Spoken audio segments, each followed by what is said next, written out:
All right, so now that we know how to solve the quadratic equation in a number of different ways, let's see if it's even worth it to do that in the first place. So the purpose of today's lesson is to take a little bit of a shortcut to determine how many roots there are in the first place. Because if there's no roots, then there's no point in solving for the quadratic equation. If there's only one root, then we know that we're only solving for one, and that we also know what the graph is going to look like, because that means the vertex must be on the x-axis. And otherwise, that means that there's two possible roots, and that's our pretty much standard that we're used to. So let's kind of summarize this, and then we'll get right into it. In the previous lesson, the quadratic formula was used to find the root of a quadratic equation. Well, the roots, I should say. The roots of a quadratic equation. Quadratic equations can either have 2, 1, or 0 x-intercepts. Now, these little a, b, and c are kind of pointing out where this is. So for example, 2, this is equation or parabola A. So we see that it has 2 x-intercepts. For B, down here, right here, it only has a single x-intercept right there. So these ones have those ones.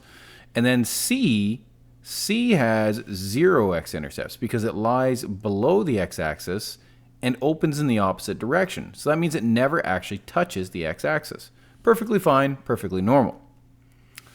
So an important part of the quadratic formula is found under the square root. So that b squared minus 4ac, this goes by a special name called the discriminant. The discriminant. And if you're like me, you'll spell it wrong all the time, but it is a pretty important term. So we're going to set this equal to d. So d is going to be called our discriminant. So we know that this is equal to, what is the value under the square root? B squared minus 4ac. Now using this discriminant, what we're going to do is we're going to investigate how we can determine the number of roots without actually solving any of the equation. Now we're going to do some solving in this little graph, but or this little chart, but this is just to kind of investigate where the information comes from. Alrighty. Let me just kind of scroll down as far as I can here with still seeing everything. No, that's about as far as I can go here. Okay. So we're going to factor the quadratic equation, if possible, and then we're going to determine the x-intercepts. So let's do that first step on the first one here. So looking at this equation here, this is a simple trinomial. So that means we need two numbers that add to 6 and multiply to 5. That's a pretty nice and easy one, so that's just going to be 1 and 5. Great, and they're both going to be positive. So that means we have x plus 1 and x plus 5. So from this, we can just set each one of the terms to 0, and we end up with x is equal to -1, and x is equal to -5. So we have our x-intercepts. Awesome. How many x-intercepts do we have? We got 2 of them. Okay. Now, over on the next column, determine the number of roots by calculating the discriminant. So that's our goal here. So what is the value of a, b, and c looking at our equation on the left-hand side? Well, a is a 1, b is a 6, and c is a 5. So let's calculate our discriminant. Our discriminant is b squared, so that's 6 squared, minus 4 times 1 times 5. So that's 36 minus 20. That's just going to give us d is equal to 16. D is equal to 16. Now, is d greater than 0, less than 0, or equal to 0? In this case, it is greater than 0. So what this is telling us is that whenever the discriminant is greater than 0, we're going to have exactly 2 x-intercepts. Now it says draw a sketch of the parabola. Now in order to do that, we need a little bit more than x-intercepts. I can put those x-intercepts on there fine.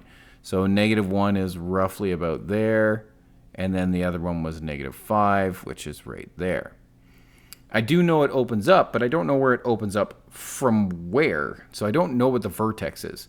So I can calculate the vertex in a number of ways, but I guess the easiest way would probably just be to complete the square and put it into vertex form. Okay. Another way could be to find the midpoint and then substitute another known point in there, but we don't know any other points. So I guess we're stuck with the completing the square strategy. So let's do that over here. If you want, you can use the space down here if that'll make life a little bit easier for you. I don't think there's enough space in there to actually do it, but let's do what we can. So we have x squared plus 6x plus 5, and that whole thing is equal to 0. Now remember how to complete the square. We're going to group the first two terms. We're going to factor out the a. There is no a, so that means that we're just going to go into x squared plus 6x. Oops, that should be 6x. Yeah, plus 6x. And we're going to take half of the second term, so that's 3, and then square it. That's 9. So plus 9 minus 9. And then the plus 5 is on the outside. That whole thing is equal to 0. Now we got to get that minus 9 out to the outside. To do that, we have to multiply by a, which is 1, so it's just going to be minus 9.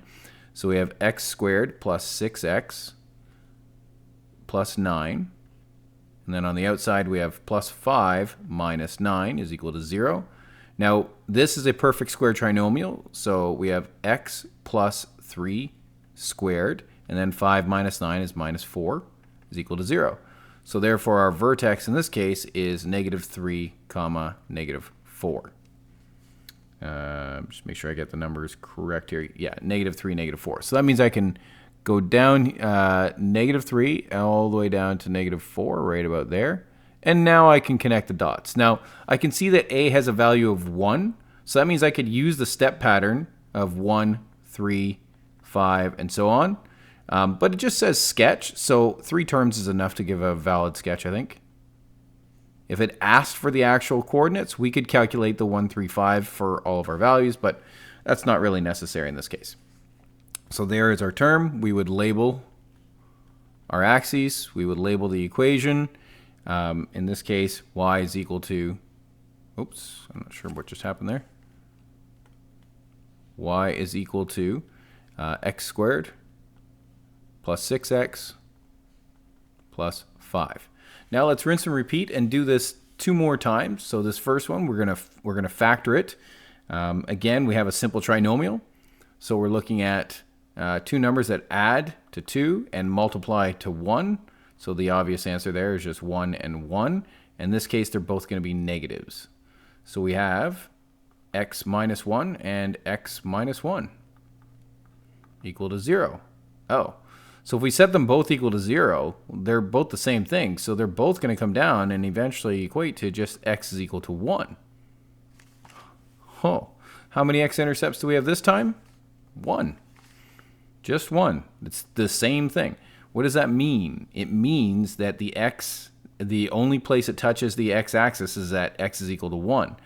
That tells me that the vertex is right on the x-axis. Okay, so let's go over to the next. Column and figure out our data. So our a in this case is a 1, our b is a negative 2, and our c is a 1. So let's fill out our discriminant, b squared. So negative 2 squared minus 4 times a, which is 1, times c, which is also 1. So we end up with negative 2 squared, which is 4, or 4 minus 4, which is just 0. Oh, so we have d is equal to 0.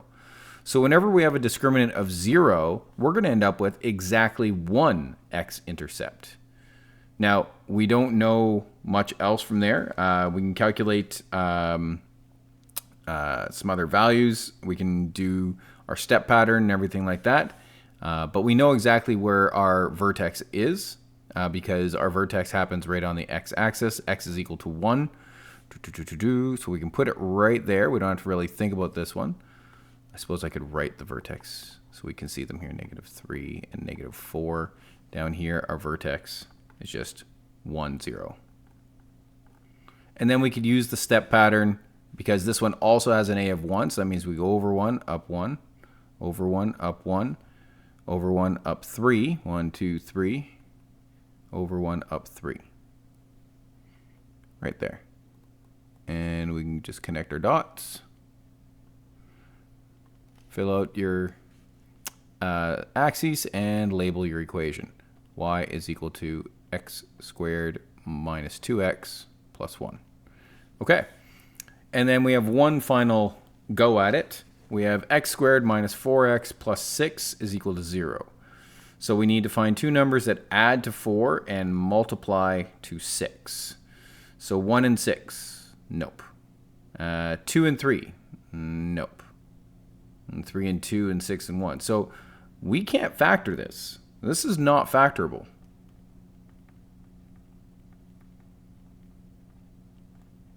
What does that mean? It means that we don't have any x-intercepts. If we can't factor it, we can't put it in factored form, which means there's no factors to actually come up with.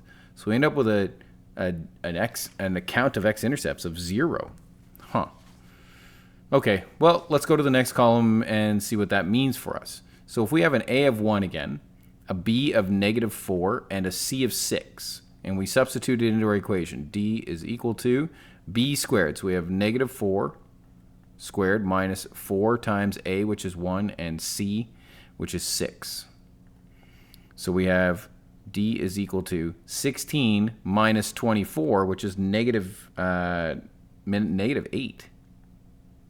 So we have a d of less than 0. What does that tell us? That means that we get a negative under the square root, and we know that that's impossible. So that tells us whenever we get a discriminant of less than 0, we end up with 0 x-intercepts, 0 roots. So greater than 0, we get exactly 2. D is equal to 0, we get 1 x-intercept, and d is less than 0, we get 0 x-intercepts. Now it still wants us to sketch this. We can sketch this, absolutely. We have an a of 1, but we still need a vertex. We know it doesn't touch the x-axis. This positive a term tells me that it opens upwards. Great, but we need a vertex. So I got to complete the square again. So we have x squared minus 4x plus 6 is equal to 0. We group those first two terms, and we're going to factor out a. There's no a to factor out, so we go right to the next step. So we have x squared minus 4x. Half the second term, so that's 2. Squared is 4, so plus 4 minus 4. That whole thing is in one set of brackets, and then we have plus 6 on the outside. That's equal to 0. I'm going to bring the minus 4 outside, but to do that I got to multiply by a, which is 1, so it stays at minus 4.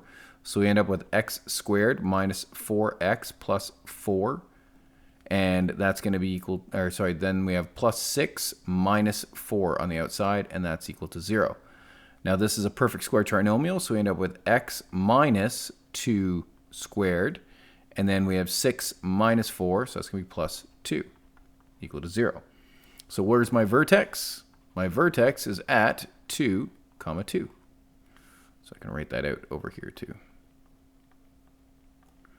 So if we put that in here, we have 2, 2 right about there.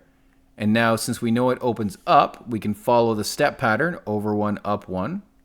Over 1, up 1. Over 1, up 3. 1, 2. Where is it? 1, 2, 3 right there. And right there. We connect the dots. We label our axes. And we label our equation. Y is equal to x squared minus 4x plus 6. There we go. And that's everything. So that gave us quite a bit of information about the discriminant. It told us when it's less than 0, we get no roots. When it's equal to 0, we get exactly 1 root. And when it's greater than 0, we get 2 roots. So let's summarize this on the next page in a nice little table.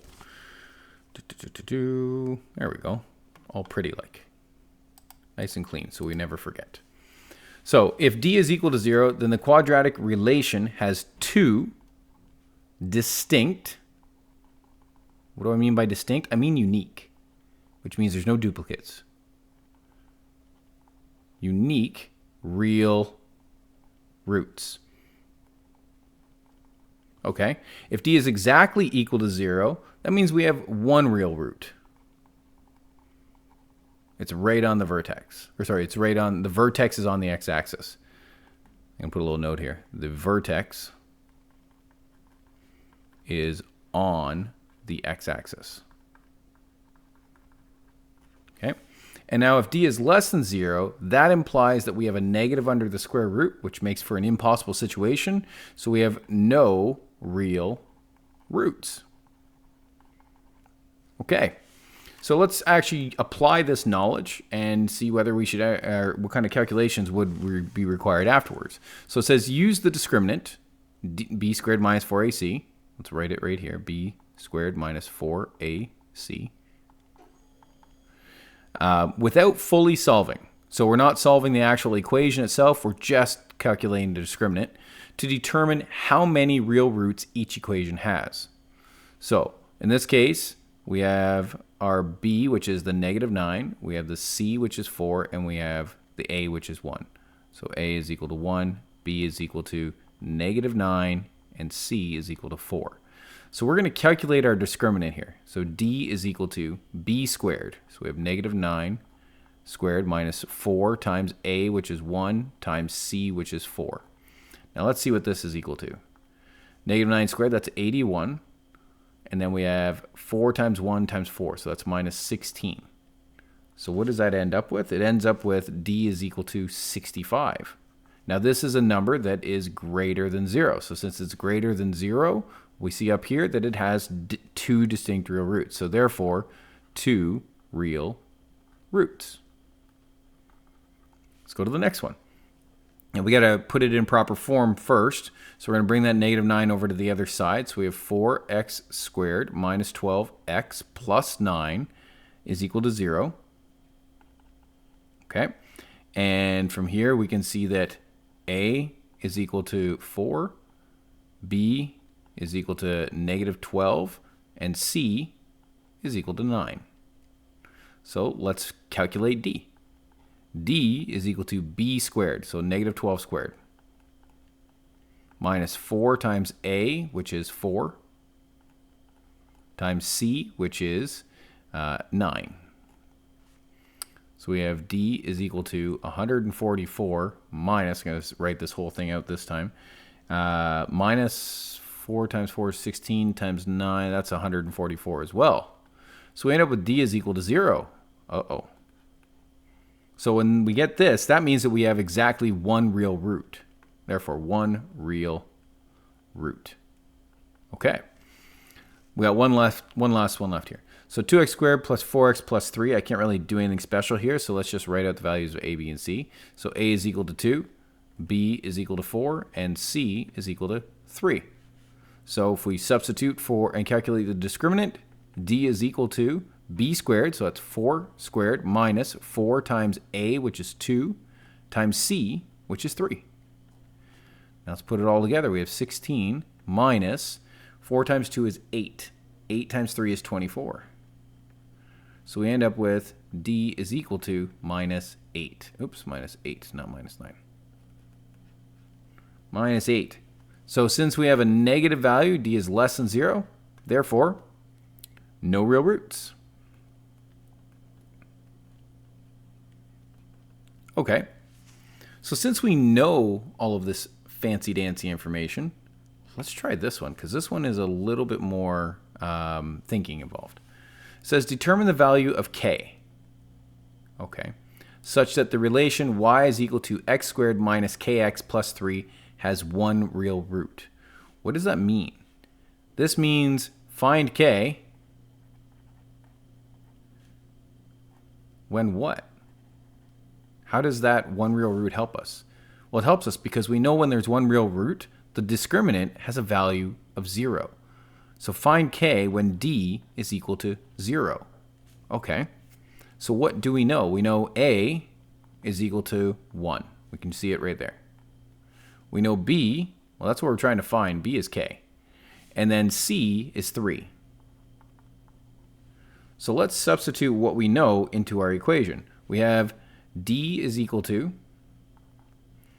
our whole thing, b squared minus 4ac, b squared minus 4ac. Now the thing is, we're trying to do this when d is equal to 0. So we can actually set d is equal to 0 right here. b squared, well, b is k, so we're looking for k squared, minus 4 times a, 4a, that's 1, times c, which is 3. So we have 0 is equal to k squared minus 4 times 3, which is 12. Let's get that 12 over to the other side. So we have 12 is equal to k squared.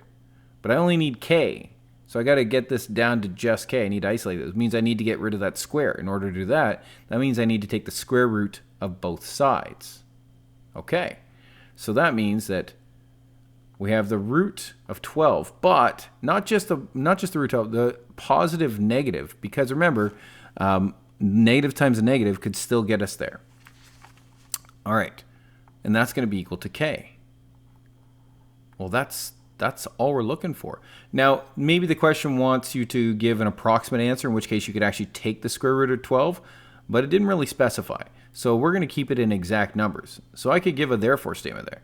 Therefore, the values of k,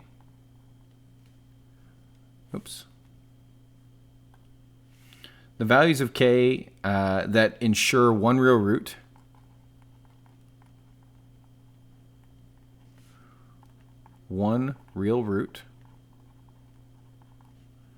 are root 12 and negative root 12.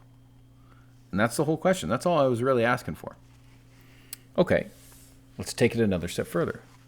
Given the relation y is equal to x minus 2 all squared plus 3, find the coordinates of the vertex, the direction of opening, and how many x-intercepts it has.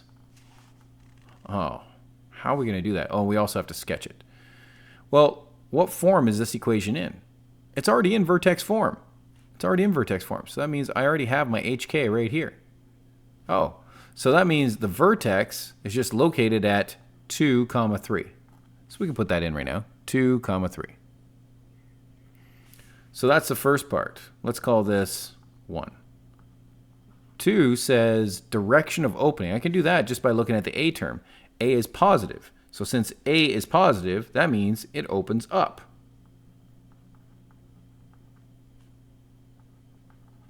Okay. And then it says to find the x-intercepts. Wait, there are no x-intercepts. How do I know that? There are no x-intercepts because our vertex is above the x-axis, but it's opening upwards. That means it's impossible for it to ever touch the x-axis. So 3, since the vertex is above the x-axis and the relation opens upwards,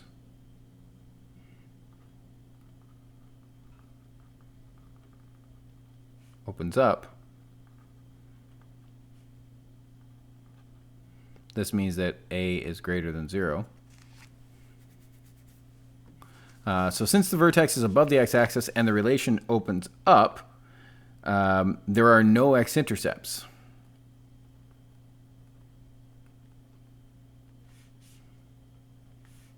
No x-intercepts. And it asked me to sketch this as well, but A is a 1, so that means I can just use the step pattern. 1A, 3A, 5A, but A is just a 1, so it's just 1, 3, and 5. So that means I go over 1, up 1, over 1, up 1, over 1, up 3, 1, 2, 3, and over 1, up 3. And now I can sketch it in. We want to label our axes, and we want to label our graph as well. So y is equal to x minus 2 all squared plus 3. Okay, so looking at this and this information that we just saw, we noticed that whenever the vertex is above the x-axis and it opens away from the x-axis, so it opens upwards, then it's never going to touch the x-axis, so there's never going to be any x-intercepts. And the same goes in the opposite direction. So if we're below and it opens downwards, it's never going to be true. It's never going to touch. So we can actually create some little rules in order to make this work given our equation.